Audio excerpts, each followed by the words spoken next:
Dream valley park নামটা তো সুন্দর দিয়েছে। ড্রিম ভ্যালি পার্ক এটা লালপুর ইয়ের মধ্যে, উপজেলার মধ্যেই না, লালপুর উপজেলার মধ্যে। লালপুর উপজেলার সদর থেকে বোধহয় জাস্ট হাফ অ্যান আওয়ার লাগে না। ওইখানে প্রচুর টুরিস্টও আসে আসলে, প্রায় 40 একর না, 40 একরের চেয়ে বেশি হবে। এবং বৃষ্টির সময় মানে আরও এখানে অবশ্যই ওরা ইয়ে করতে পারতো, ওনারা যদি কিছু কটেজ করতো বা কটেজ এবং ভিলা টাইপের কিছু করতো তাহলে নাইট হোল্ড করার একটা ও আছে না, মানে রেসিডেন্সিয়াল আর কি। ও আছে কিছু কিছু রেসিডেন্স এখানে দেখা যাচ্ছে আসলে। তবে এটা কিন্তু অনেকেই জানে না যে এখানে লালপুরের মতো একটা জায়গায় এরকম একটা পার্ক আছে। এটার পাবলিসিটি বোধহয় সেরকম হয় নাই, মানে ব্র্যান্ডিংটা সেরকম হয় নাই। দক্ষিণবঙ্গে এবং উত্তরবঙ্গে বেশ নর্থ তোমার টাঙ্গাইলও প্রচুর। নর্থ বেঙ্গলে বোধহয় এরকম পার্ক কি আছে। আর আরেকটা বোধহয় আছে দিনাজপুরে, যে স্বপ্নপুরী। হ্যাঁ, স্বপ্নপুরী চেয়ে এটা অনেক বড় এবং অনেক বড়, অনেক সুন্দর। ওইখানে নতুন নতুন করে অনেক কটেজও তৈরি করা হচ্ছে আসলে। পিকনিকের স্পটও আছে এখানে, ওইগুলো পিকনিক স্পট দেখা যাচ্ছে। তার মানে ফ্রাইডে এবং স্যাটারডেতে বেশি ইয়ে হয়, গ্যাদারিংটা হয় না। অনেক সুন্দর শীতের সময়। আর বিভিন্ন অকেশন, তোমার পহেলা বৈশাখ কিংবা মানে 16 ডিসেম্বর, 26শে মার্চ। এবং ইয়ে তো তোমার টিকিট ভ্যালু তো অনেক বেশি, টিকিট প্রাইস তো অনেক বেশি, 50 টাকা করে পার হেড। এগুলো বোধহয় বিভিন্ন অনুষ্ঠান হয় না এখানে, বিভিন্ন কনসার্ট প্রোগ্রাম। এটা মালিক কে বলতো? স্টিল একজন ডিআইজি থাক, সেটা নাই বলি।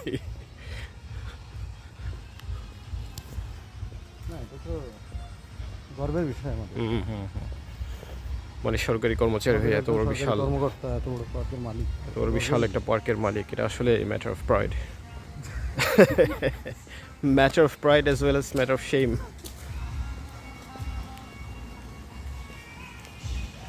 এখন বোধহয় প্রোগ্রাম চলছে না এখানে। একটা গ্রুপ মনে আসছে। তার মানে এখানে তোমার ইয়ে আছে, ডে লং প্রোগ্রাম হয় আর কি, ডে আউট প্রোগ্রাম হয় না।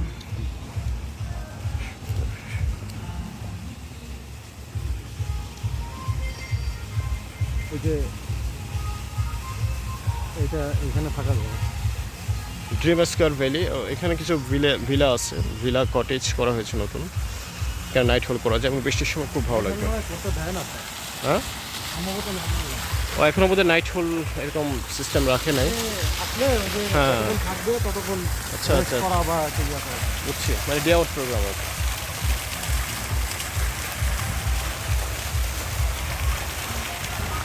না, ভালো পার্কটা মোটামুটি তোমার এরকম মফস্বল একটা শহরের মধ্যে, তোমার লালপুরের মতো একটা জায়গায় তো সুন্দর একটা পার্ক। তবে এখানে ওনারা কিন্তু ইয়ে করতে পারতো আসলে, তোমার কিছু কটেজ এবং ভিলা টাইপের রেসিডেন্স টাইপের কিছু করলে নাইট হোল্ড করা যেত এবং সুন্দর আরও বেশি ইয়ে হতো। মানে এখন বোধহয় আন্ডার কনস্ট্রাকশন, কমপ্লিট হয় না এখন।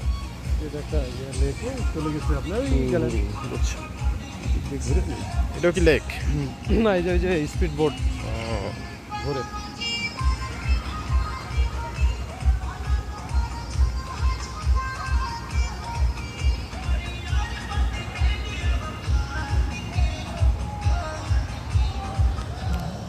মানে এটাও একটা লেক আর কি না।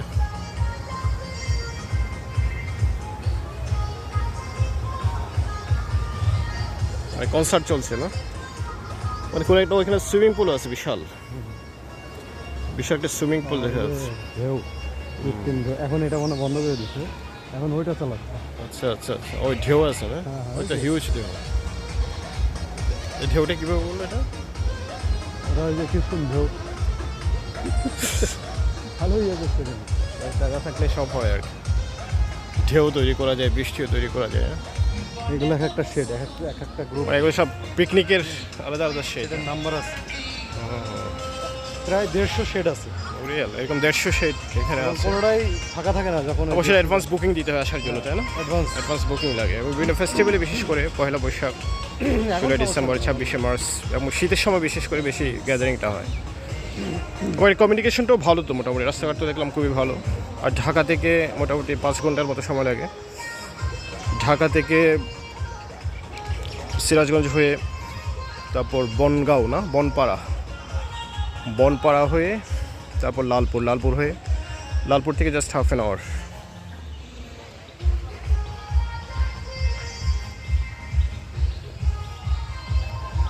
সব দখল করতেছে চলে যাচ্ছে। হ্যাঁ, এগুলো করে আসলে যারা এরকম পার্ক করে না, আস্তে আস্তে সব এক্সপান্ড করে সব জায়গাগুলো। তখন দেখবে যারা পাশে যে যাদের জায়গাটা আছে সে তার কাজে আসছে না, সে বাধ্য হয়ে সে তাদেরকে সেল করতে বাধ্য ময়লা হয়। আবর্জনা ফেলে হ্যাঁ সেটাই মানুষজন। এই যে এই জায়গাটা ধরেন দেয়নি এখন, সেটাই কবে ধরেন হয়তো তার বিভিন্ন ধরনের মারপ্যাচ দিয়ে সেটা নিয়ে নেবে। এই যে জায়গাটা দেয়নি, বুঝেছেন? সেটাই কারণ এর ওই পাশ দিয়ে বেঁধে সব নিয়ে যদি নিয়ে ফেলে এত লক। না, প্রত্যেকটা সুন্দর স্থাপনা, প্রত্যেকটা সুন্দর মনুমেন্টের পিছনে কিছু আসলে মানে দুঃখের গল্প থাকে, কষ্টের গল্প থাকে, সেটা মানুষের বঞ্চনার গল্প। যেমন আমরা তাজমহলের ক্ষেত্রে শুনি, তার বিভিন্ন ধরনের বড় বড় ঐতিহাসিক যে মনুমেন্ট, রাজবাড়ির ক্ষেত্রে শুনি। সৌন্দর্যের পেছনে রয়েছে রাইট, অসুন্দর একটা গল্প। অসুন্দর একটা গল্প, সুন্দর খুবই দুঃখের একটা গল্প, খুব করুণ কোনো গল্প থাকতে পারে বা কারো বঞ্চনার গল্প থাকতে পারে। বাট তারপর আমরা সেই মনুমেন্টস এবং সেই স্থাপনাগুলো, সেই পার্কগুলো আমরা দেখতে যাই। আমরা সাধারণত ওই গল্পগুলো মনে করতেও চাই না। রাইট, আবার গল্পগুলো মনে করতে গেলে যে যারা এই এখানকার গল্পগুলো সৃষ্টি করেছে, সেটাই হ্যাঁ, তাদেরকে আমরা ওইভাবে দেখতেও চাই না। আমরা দেখতেও দেখতে চাই না। চাই তাদেরকে বড় শিল্পী, বড় রাজা, হুম, হ্যাঁ, প্রভাবশালী একজন রাজা, প্রভাবশালী একজন রাজা, একবার খুব সুন্দর শৈল্পিক একজন রাজা, একজন মানুষ, একজন শিল্পী হিসেবে, রাজার পাশাপাশি শিল্পী শিল্পী হিসেবে। সেই হিসেবে আমরা আসলে দেখতে তাদেরকে ইয়ে করি। বাট এর পিছনে যে Behind the বিশাল scene দেখার বিহাইন্ড দ্য সিন বা বিহাইন্ড দ্য স্ক্রিন ব্যাকগ্রাউন্ডে যে হিউজ একটা story of sorrow, well of sorrow, সেটা মানে আমরা- দুঃখের যে একটা গল্প আছে, সেই গল্পটা আসলে আমরা অনেক সময় ভুলে যাই। সেটা সেই কত গল্পটা হাজার হাজার আমরা- মানুষের সেটা জানার, বোঝার বা রিয়েলাইজ করার মতো মানসিকতা আমাদের এই জাতির মধ্যে এখনো হয় না। Right, exactly. তো পাশাপাশি সেগুলো আসলে আমাদের এখন মূল্যায়ন করার সময় এসছে। হ্যাঁ।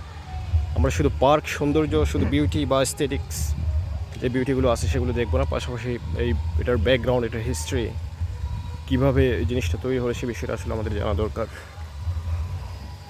তো এটা একটা পার্ক না, তোমার এই যে লেকটা আর কি, না লেকটা অসাধারণ, ব্রিজও করছে। এটা এটা এটা দেখে একটা মনে হচ্ছে লাইভ মনে হচ্ছে না, ছবি তুলে দেবো নাকি স্যার? মানে এটা হচ্ছে মনে হচ্ছে একটা লাইভ। আমার মনে কি হ্যাঁ, আপনি এদিকে তাকান, ভালো আসছে স্যার, তাকান স্যার আমার দিকে। হ্যাঁ, দাঁড়াও একবার।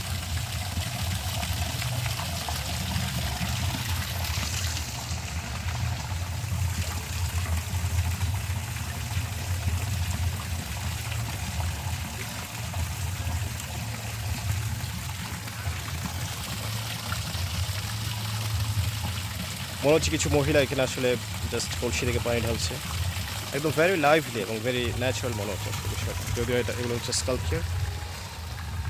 এগুলো হচ্ছে স্কাল্পচার, বাট খুবই লাইভলি এবং খুবই ন্যাচারাল করে তুলছে আসলে, খুব নান্দনিকভাবে।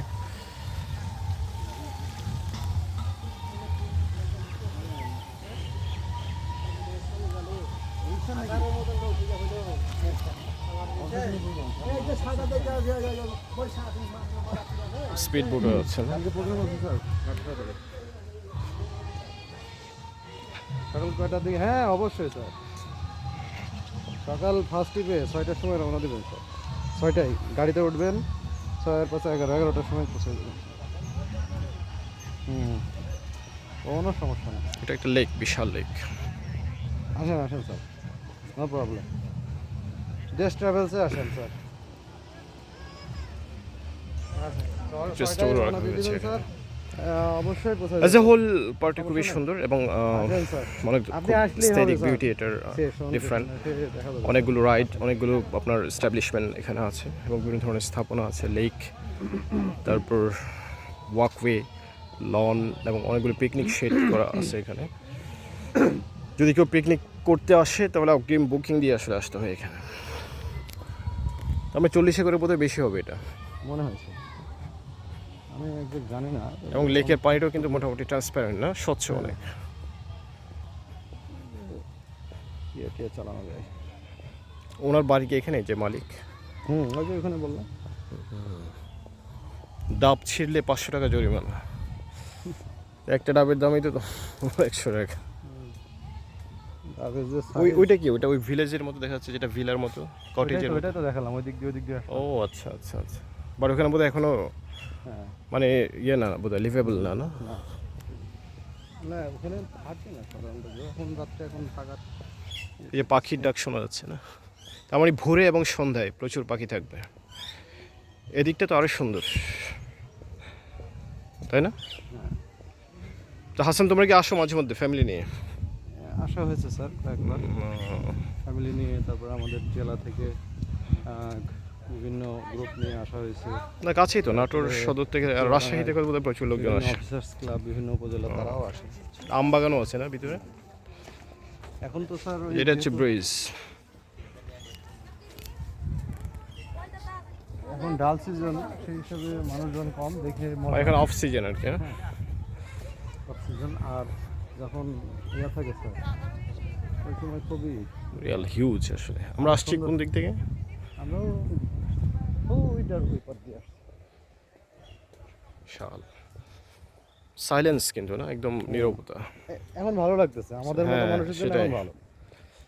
মানে ওই যে বেশি একদম সিজন হলে ইয়ে হয়ে যায় আর কি, সিজন হলে আপনার খুব ভালো রাশ লাগবে থাকে না। আর কি, প্রচন্ড ভিড় থাকে, গ্যাদারিং থাকে, প্রচুর মানুষ ক্রাউড বেশি থাকে না? মানুষ দেখতে হবে, এগুলো দেখা। ক্রাউড, আসলে ক্রাউড ছাড়াই নিরিবিলি যদি আসতে চান, আমার মনে হয় এই সময়টা বেটার। বিশেষ করে বৃষ্টির একটু সামনে, আমার মনে হয় তোমার রেনি সিজন শুরু হলে আরও বেশি ভালো লাগবে। তো বৃষ্টি তো এখানে তোমার শেড ছাড়া আসলে বসার কোনো জায়গা নেই। ওই থাকার যখন ব্যবস্থাগুলো হবে না, তখন জিনিসটা বেশি ভালো লাগবে।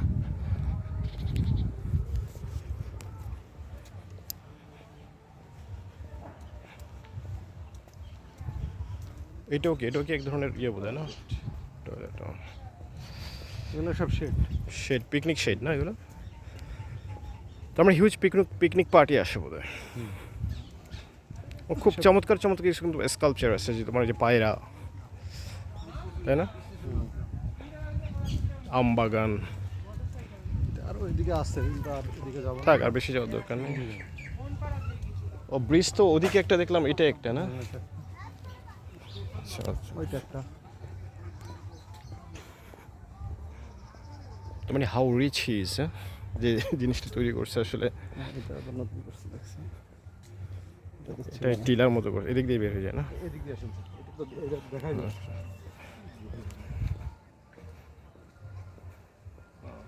ছিল না, কবে গেল? এটা তো কবে গেল? না, নতুন নতুন অনেক কিছু আসলে কনস্ট্রাকশন হচ্ছে এখানে। অনেক কথা সব পুরো পার্কটাই কিন্তু এখনো তোমার কমপ্লিট ফেজে আসে নাই। মানে ফেজ বাই ফেজ এটা আসলে ডেভেলপ করা হচ্ছে। আমার মনে হয় আলটিমেটলি তোমার যে কটেজ ভিলা এগুলো তৈরি হবে থাকার জন্য।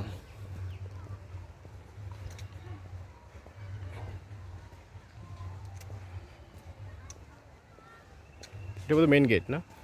হ্যাঁ হ্যাঁ, মেন গেট। ওই যে ওখানে ট্রেনের লাইন আছে, আমি টিলার একটা ছবি নিই। টিলা, হ্যাঁ, টিলার আমার একটা ছবি নাও।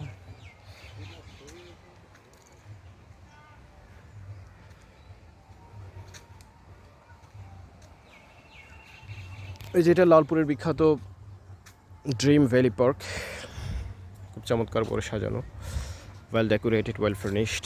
যদিও এখনও কয়েক ফেজ আসলে কনস্ট্রাকশন বাকি আছে, নির্মাণ চলছে অনেকগুলো, এবং খুব চমৎকার করে আসলে পুরো পার্কটা তৈরি করা হয়েছে। হেঁটে হেঁটে আসলে পুরো ওয়াকওয়ে, স্পেশিয়াস ওয়াকওয়ে দিয়ে হেঁটে হেঁটে আসলে পুরো জায়গাটা দেখা যায়। এবং ফ্যামিলি নিয়ে, ফ্রেন্ডস ফ্যামিলি সবাইকে নিয়ে আসলে এখানে আসা যায়, খুব চমৎকার জায়গা। স্যার এখানে একটা ছবি তুলো দেখে।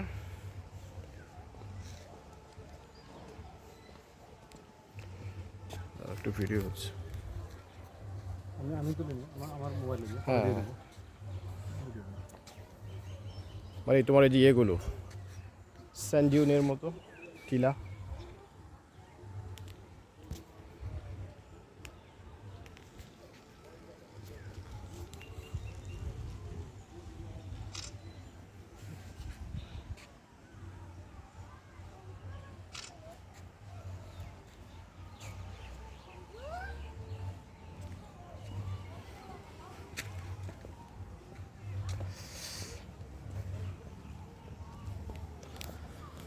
না এগুলো আসলে স্পেশালি তোমার এমনি আলাদা প্রোগ্রাম করে আসা খুব টাফ কিন্তু না, এই যে তোমার যে অফিসিয়াল কোনো প্রোগ্রাম আসলে আসলে সেটা একটু ভিজিট করা যায় আর কি। তোমার আলাদাভাবে প্রোগ্রাম করে এই নাটোর লালপুর এসে এসব পার্কে আসলে না এই যে এই প্রোগ্রামে টাফ হয়ে যায়। হয়ে গেল। সেটাই হ্যাঁ এটা তো না, আমারও প্ল্যান ছিল যে নাটোর যেহেতু যাই নাই কখনো, নাটোরে আসবো একটু দেখবো। কি ব্যাপার, ওইটা আবার সুন্দর। আলাদা মনে হচ্ছে যে ওইখানে আবার কিছু ইয়ে দেখা যাচ্ছে তোমার আলাদা, আলাদা ইয়ে। তোমার ফরেস্টের মতো না, ওটাই কি ওই যে ফরেস্ট লিখছে তো, ড্রিম ফরেস্ট, আচ্ছা ড্রিম ফরেস্ট করা হয়েছে একটা।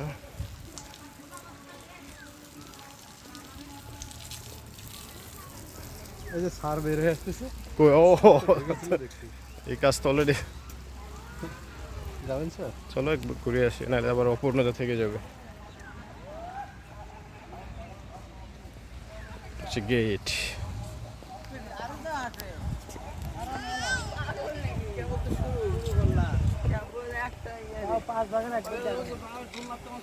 ও স্যার আগে আসছেন ভিতর থেকে।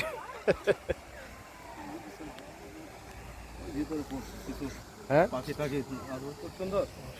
ড্রিম ফরেস্ট, কেমন লাগলো স্যার?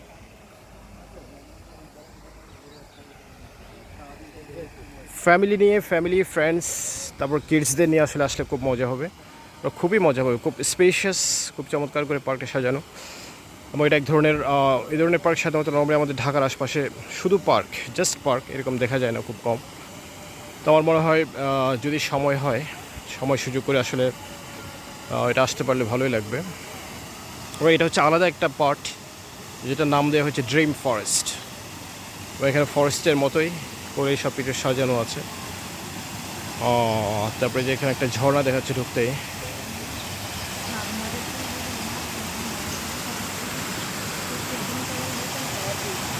খুব চমৎকার করে সাজানো ঝর্ণা, ড্রিম ফরেস্ট। হ্যাঁ কি কি আছে? হ্যাঁ থাক দরকার নেই, না না স্যার, সময় নাই। সময় নেই, সময় নেই। চলো আজকে না, অনেকদিন অনেকদিন এসে চলো। আচ্ছা বিভিন্ন ধরনের পাখি, জাস্ট একদম চিড়িয়াখানার মতো না, চিড়িয়াখানার মতো তো দেখবো না, পরে আরেকদিন সময় নেই। হ্যাঁ চলো। তুমি কি আসছিলা আগে কখনো এখানে? না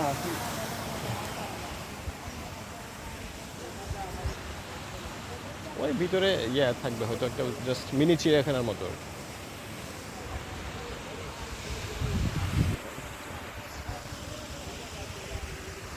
জায়গাটা ইয়ে থেকে গেলে আরেকদিন আসার একটা তাহলে ইন্টারেস্ট হবে। হ্যাঁ মেলাবাড়ি সেটাই। আসলাম স্যার, হ্যাঁ তোমার তো কাছেই, তোমার তো জাস্ট নাটোর থেকে আসা হয়ে গেছে, 5-7 বার হয়ে গেছে। গাড়ি নিয়ে চলে আসতে পারো। তোমার বেবি আছে না, বেবিরা আসলে খুব মজা পাবে কিন্তু। গাড়ি নিয়ে আসে যে, হ্যাঁ সেটাই। মাঝে মাঝেই তো আসে স্যার। ওই যে তুমি তো ফ্রাইডে তো আসতে পারছি, তোমার এমনি ইয়ে কোথায়, চাকরি এত বাজে চাকরি, ভাবির দেশে বাড়ি কোথায়? রাজশাহী। রাজশাহী, অপছন্দ চাকরি। রাজশাহী ইউনিভার্সিটিতে না, রাজশাহী ইউনিভার্সিটির ইয়ে না, কেন ওখানে তো গ্ল্যামারটা আছে বেশি, মানে বিজি থাকতে হয় বেশি না। এই যে কোনো লাইফ আছে নাকি? কামলা মানে আমরা তো হয়তো ওরা মনে করে আমরাই খাটাই, কিন্তু আসলে তো তা না, ওদেরকে সবাই খাটায়। সেটা অবশ্যই ঠিক। হ্যাঁ আমি বুঝতেছি না, আপনি আপনি কয় ঘন্টা অফিসের পিছনে ব্যয় করেন স্যার? সেটাই। 9টা-5টা, হুম, আর ওরা যে সারাটা মানে চাকরি যেদিন থেকে জয়েন করবে তার জীবন রিটায়ার্ডের আগে অলমোস্ট 24 আওয়ার্স বলা যায় আর কি। তাহলে কী লাভ হলো? তার জন্য কি এমন বেশি বলেন? ওই যে তোমার আমরা একটু যে পাওয়ার, গ্ল্যামার। 18 ব্যাচের যে ও এখানে বোধহয় ওনাদের নির্মাণাধীন বৃদ্ধাশ্রম, ওই তিন নিবাসে নিবাস করার প্ল্যান আছে এই ভিতরে। মানে এটা এক ধরনের সিএসআর আর কি, হ্যাঁ কর্পোরেট সোশ্যাল রেসপন্সিবিলিটির আন্ডারে, মানে টোটাল আর এটা মানে ব্ল্যাক হোয়াইট করার এক ধরনের Yes. মানে ওই যে এফোর্ট আর কি। Samaddar right, Milton Samaddar. Milton সামুদ্রের মতোই। এটা হচ্ছে প্রবেশ তোরণ, ঢোকার গেট, বিশাল হিউজ। ওইটা মনে হচ্ছে তোমার সেই দিল্লির লাল কেল্লার মতো। সাথে আবার কিছু কিছু, সাথে কিছু কিছু আবার দোকানও আছে। তাও এটা ক্লোজ করে ফেলে। ওকে, থ্যাংক ইউ, সবাইকে ধন্যবাদ।